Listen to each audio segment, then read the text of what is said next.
Good news చూద్దాం. వినియోగదారులకు oil కంపెనీలు తీపి కబురు చెప్పాయి. దేశవ్యాప్తంగా కమర్షియల్ గ్యాస్ సిలిండర్ ధరను భారీగా తగ్గించాయి. 19 కేజీల కమర్షియల్ గ్యాస్ సిలిండర్ ధరను ఆయిల్ కంపెనీలు 24 రూపాయలు తగ్గించాయి.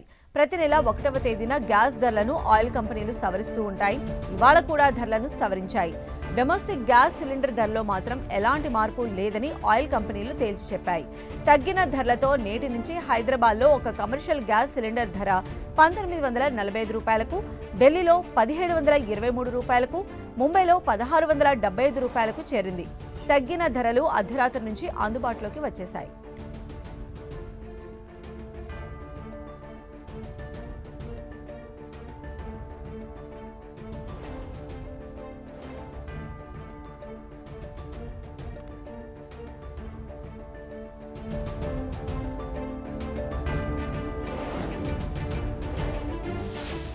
ఆంధ్రప్రదేశ్ ప్రభుత్వం మరో గుడ్ న్యూస్ చెప్పింది. ఎప్పుడెప్పుడా అని ఎదురు చూస్తున్న తల్లికి వందనం పథకం పైన ఏపీ హోంశాఖ మంత్రి వంగలపూడి అనిత కీలక అప్డేట్ వెలువరించారు.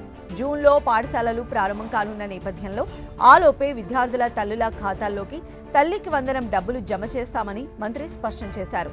ఇంట్లో ఎంతమంది ఉంటే అంతమంది పిల్లలకు తల్లికి వందనం కింద ఒక్కొక్కరికి 15,000 జమ చేయనున్నట్లు వంగలపూడి అనిత వెల్లడించారు. గత ప్రభుత్వంలో అమ్మఒడిగా ఉన్న పథకాన్ని ప్రస్తుత కూటమి ప్రభుత్వం తల్లికి వందనమని పేరు మార్చింది. ఒక ఇంట్లో ఎంతమంది చదువుకునే విద్యార్థులు ఉంటే వారి ఒక్కొక్కరికి 15,000 చొప్పున వారి తల్లుల అకౌంట్లో నగదు జమ చేయనున్నారు. తాజాగా ఈ తల్లికి వందనం పథకం కింద లబ్ధిదారుల ఖాతాల్లో ఎప్పుడు డబ్బులు వేయనుంది అనే దానిపై ఏపీ హోంమంత్రి వంగలపూడి అనిత క్లారిటీ ఇచ్చారు.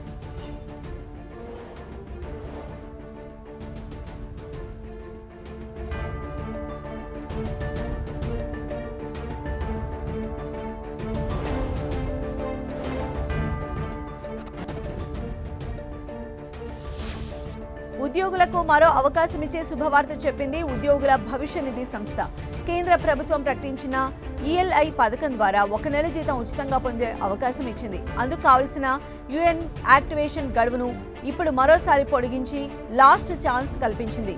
ఇంకా ఎవరైనా ఉద్యోగులు ఉంటే వెంటనే మీ యుఏఎన్ యాక్టివేట్ చేసుకోవాలని సూచించింది. కేంద్ర ప్రభుత్వం అందిస్తున్న ప్రోత్సాహక పథకానికి అర్హులైన ఉద్యోగులు ఆ బెనిఫిట్స్ పొందేందుకు మరో అవకాశం ఇచ్చింది. యుఏఎన్ యాక్టివేషన్ సహా బ్యాంక్ అకౌంట్తో ఆధార్ లింక్ చేసుకునేందుకు ఇచ్చిన గడువును మళ్లీ పొడిగిస్తున్నట్లు ప్రకటించింది. ఇప్పటికే ఈ గడువు ముగియగా మరో అవకాశం కల్పిస్తూ గడువును జూన్ 30, 2025 వరకు పొడిగించింది. ఇప్పటికే పలుమార్లు గడువు పొడిగించింది. కొత్తగా ఉద్యోగంలో చేరిన వారిని ప్రోత్సహించేందుకు కేంద్ర ప్రభుత్వం ఎంప్లాయ్మెంట్ లింక్డ్ ఇన్సెంటివ్ స్కీమ్ పథకం తీసుకొచ్చింది.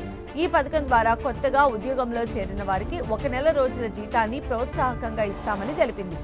ఈఎల్ఐ పథకానికి అర్హులైన వారు యుఏఎన్ యాక్టివేషన్లో ఉండేలా చూసుకోవాలని ఈపీఎఫ్ఓ స్పష్టం చేసింది.